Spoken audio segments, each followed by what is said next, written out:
সুন্দর এক জঙ্গলে গাছের ওপর এক টুনি পাখি বাসা বেঁধে থাকত। টুনি পাখির সামনের গাছে থাকত এক কালো কাক। কাকের একটা ছোট ছানাও ছিল। আর অন্যদিকে বেশ কিছুদিন হলো টুনি পাখি দুটো ডিম পেড়েছে। সে তার ডিম দুটোর দেখাশোনা খুব ভালোভাবে করত। আহা, সারাদিন ধরে আমি শুধু আমার ডিম দুটোর পাশেই বসে আছি। ওদের একটু নড়াচড়া দেখলেই আমার বুকটা কেঁপে ওঠে। কিন্তু এখন তো খাবার একদমই শেষ। আমি যদি এখন খাবার খুঁজতে না যাই, তাহলে পরে আমার ছানারা ডিম থেকে বেরোলে আমি ওদের খাওয়াবো কি? না, আমাকে যেতেই হবে। কিন্তু যাওয়ার আগে কাউকে দায়িত্ব দিয়ে যেতে হবে, না হলে যদি আমার ডিমের কিছু হয়ে যায়। কাক ভাই, তুমি তো জানো এই ডিম দুটো আমার জীবনের সব থেকে বড় সম্পদ। আমি খাবারের সন্ধানে যাচ্ছি, কিন্তু আমার বুকটা এখানেই পড়ে থাকছে। আমি ফিরে না আসা পর্যন্ত তুমি যদি একটু আমার ডিম দুটোর দিকে তাকিয়ে রাখো, তাহলে আমার খুব উপকার হয়। আমি তোমার আর তোমার ছোট ছানার জন্য ভালো ভালো খাবার দানা নিয়ে আসব। এই কথা আমি কথা দিয়ে গেলাম। হ্যাঁ হ্যাঁ টুনি পাখি, তুমি একদম নিশ্চিন্তে যাও। আমি এখানে বসেই তোমার ডিম দুটোর পাহারা দেব। কিন্তু শোনো, তোমার মতো পরিশ্রমী পাখি তো আর সবাই না। অনেক সময় দেখা যায় পাখিরা নিজের খাবার জোগাড় করতে করতে অন্যের কথা ভুলে যায়। তুমি যেন আমার কথা ভুলে না যাও। আমি আর আমার ছানা কিন্তু তোমার অপেক্ষায় থাকবো। কাক ভাই, তুমি এমন কথা বলছো কেন? আমি কি কখনো তোমার সঙ্গে বিশ্বাসঘাতকতা করেছি? আজ যদি আমার ছানারা নিরাপদ থাকে, তার কৃতিত্ব তোমারও হবে। তুমি দেখবে আমি ফিরে এসে সবার আগে তোমার আর তোমার ছানার মুখে খাবার তুলে দেব। তুমি একদম মন খারাপ করো না। এই বলে টুনি খাবারের খোঁজে উড়ে গেল।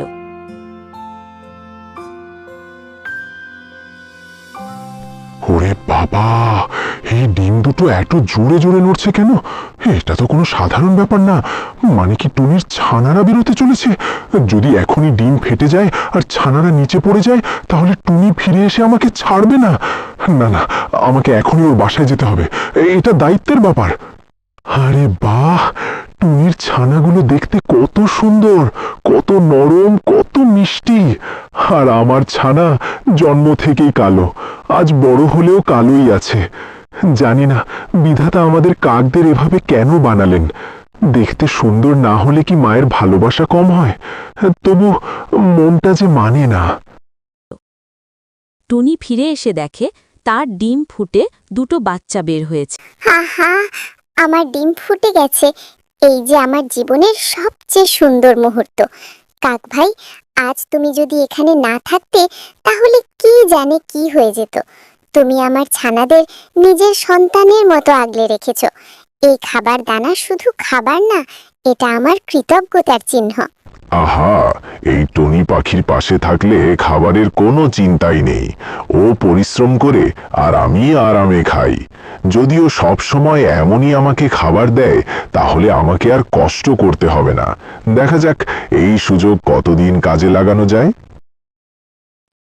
এভাবে বেশ কিছুদিন কেটে যায়। তারপর একদিন হঠাৎ করেই আকাশটা কালো হয়ে গেল। বাতাস জোরে বইতে লাগল, আর মুহূর্তের মধ্যেই নামল মুষলধারে বৃষ্টি। হায় রে, এটা কি হয়ে গেল? এত জোরে বৃষ্টি শুরু হয়ে গেল কেন? আমার ছোট ছোট ছানাগুলো তো এখনো খুব দুর্বল। ওরা ঠান্ডা সহ্য করতে পারবে না। যদি এভাবে বৃষ্টি চলতে থাকে, ওরা অসুস্থ হয়ে পড়বে। না না, আমি বসে থাকতে পারি না। আমাকে এখনই কিছু একটা করতে হবে। যে করেই হোক আমার ছানাদের বৃষ্টি থেকে বাঁচাতে হবে।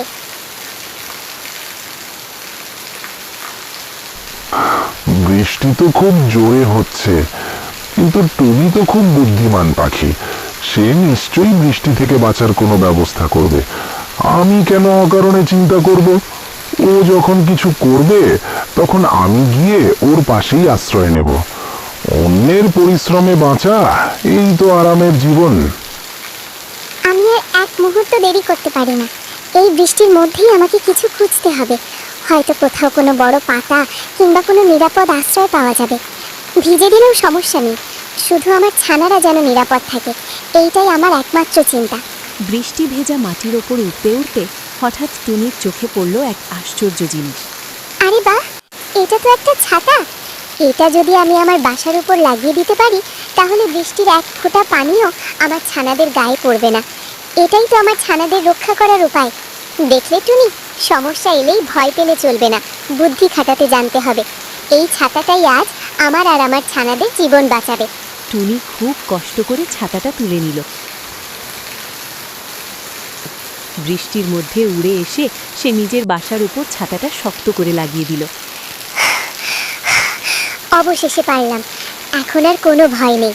বৃষ্টি যতই হোক, আমার বাসার ভেতরে এক ফোঁটা পানিও ঢুকবে না। ওরে বাবা, টুনির বাসার ওপর ওটা কি? ওর ঘরে তো এক ফোঁটা পানিও ঢুকছে না, আর আমি এখানে ভিজছি। এই জিনিসটা যদি আমার বাসায় থাকতো তাহলে আমিও আরামে থাকতে পারতাম। টুনি পাখি, তুমি তোমার বাসার ওপর খুব কাজের জিনিস লাগিয়েছো। দেখো না, আমার আর আমার ছানার খুব ঠান্ডা লাগছে। বৃষ্টি থামা পর্যন্ত কি আমরা একটু তোমার বাসায় থাকতে পারি না? কাক ভাই, আমি বুঝতে পারছি তোমাদের কষ্ট, কিন্তু সত্যি কথা বলতে কি, আমার বাসায় এত জায়গা নেই যে তোমাকে আর তোমার ছানাকে রাখবো। তুমি যদি একটু চেষ্টা করো, তুমিও নিশ্চয় বৃষ্টি থেকে বাঁচার কোনো উপায় খুঁজে পাবে। শুধু অন্যের ওপর ভরসা করলে চলবে না। ও আচ্ছা, তাহলে আমাকে ঢুকতে দেবে না?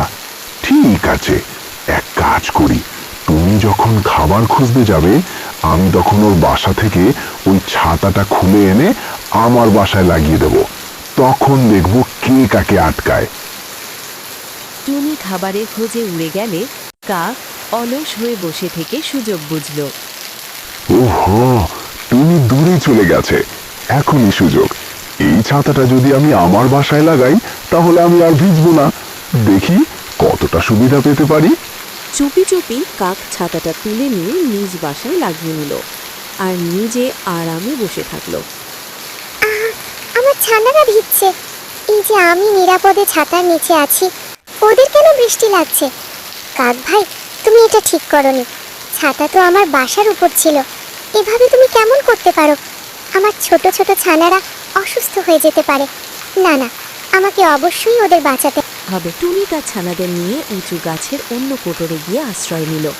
ওখানেই তারা বৃষ্টির পানি থেকে রক্ষা পেল। হঠাৎ চিল এসে দেখল তার নিজের ছাতা কাকের বাসায়।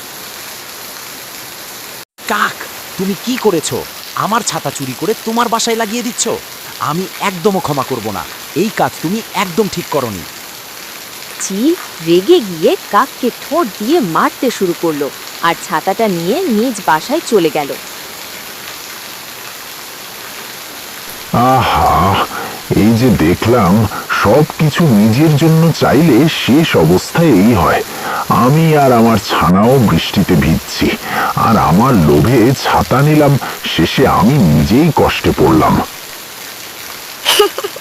আমার ছানারা নিরাপদে আছে, আমার বুদ্ধি কাজে লেগেছে। ওরা আর ভিজবে না, আর অসুস্থ হবে না।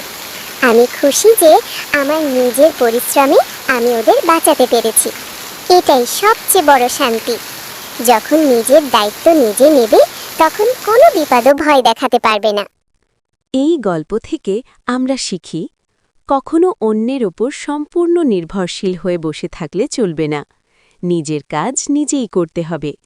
অন্যের দয়া বা সাহায্যের উপর পুরো বিশ্বাস রাখলে শেষে নিজের ক্ষতি হয়। নিজের বুদ্ধি, নিজের পরিশ্রম, এই দুটিই আমাদের জীবনে নিরাপত্তা ও সাফল্য আনে।